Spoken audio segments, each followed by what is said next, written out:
Hi guys! Another day, another budol na naman. So ayun guys, may i-share na naman ako sa inyo na bagong budol sa atin. So ayun, nakabili na naman ako ng bagong tripod. Actually, may tripod na ako. Dito rin ako bumili sa brand na to.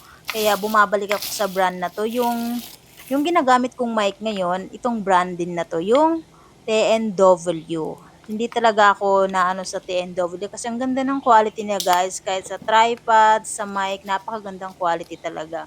So ayun nga, kaya ako nagustuhan itong tripod. Kaya ako nag-switch dito. Gusto ko na mas lalong high quality kasi may tracking itong kinuha kong bagong tripod. So yung dati kasi walang tracking. So nadala ko na sa Cebu, nadala ko na sa Ernido yung tripod na dati. So ngayon, sa next travel naman natin, madala yung bagong tripod.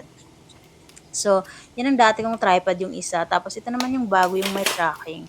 So, nagustuhan ko dito, mataas din. 5'4" ako, mas mataas pa rin sa akin. Kaya yung nagustuhan ko, pwede mo siyang gawin drone, kahit wala kang drone. So, ayun, hindi mo na kailangan ng taga-picture, hindi mo na kailangan taga-video. Kung wala ka, kung solo traveler ka man, hindi mo na kailangan. Kung saan ka tatakbo, kung saan ka iikot, susunod na siya sa'yo, di ba? Yan ang maganda. Kaya kung ako sa'yo, nandyan lang yung link sa comment section. Bye na!